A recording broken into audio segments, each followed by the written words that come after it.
I'm standing here on Washington Street Bridge, one of the many historical highlights of the park I'll be exploring today and showing you. Dickson Azalea Park is just east of downtown Orlando near the Thornton Park neighborhood. It runs north and south along the Rosarden Drive, with the original stream, now known as Fern Creek, running through the length of the park. Not many people know about this beautiful hidden ecosystem, let alone the fascinating history behind it. Dickson Azalea Park was originally a watering hole for cattle herders to stop at along their journey. It was officially deemed a City of Orlando park in 1924, almost 100 years ago.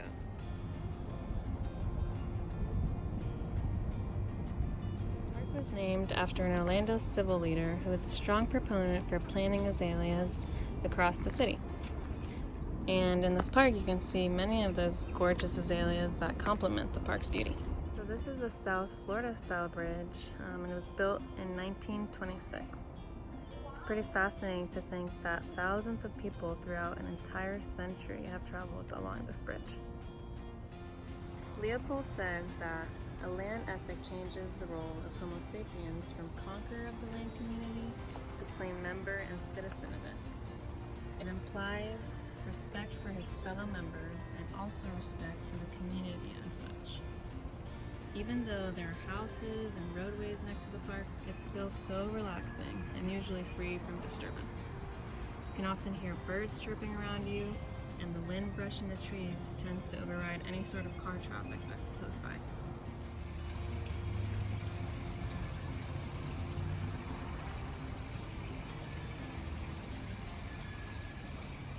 The park was designated an Orlando Historic Landmark in 1991, so both the city and the members of the Thornton Park and surrounding communities take pride in making sure that their public green spaces are treated respectfully and that they're well maintained.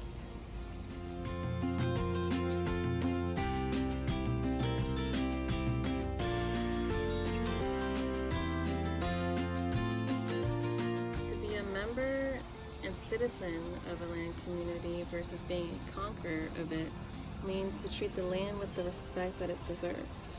And it's sad to see the occasional trash littered on the floor from people who take advantage of this free oasis to have a nice lunch, but then they fail to be a member of it by cleaning up after themselves.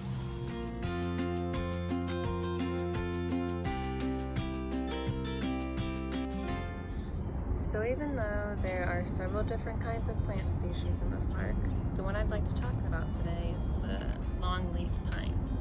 It's Florida's tallest pine, and its scientific name is Pinus palustris. It has the longest needles, which are more than a foot long.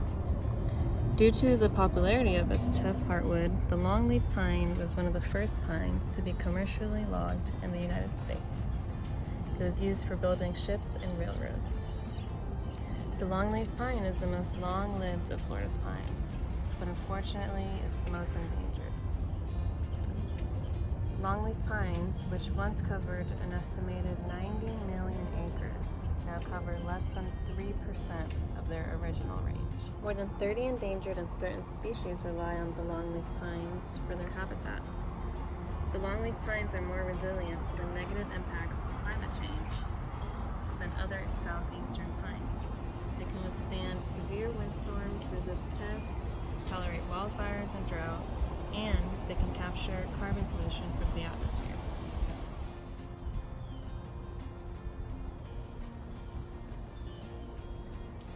I've always loved this park because it always seems to maintain its privacy in a busy location, downtown Orlando, and it provides a tranquil escape to the chaos that often takes over our lives. It also happens to be close to where I live, so to have such a beautiful and hidden gem minutes away from my home will forever be a treasure to me.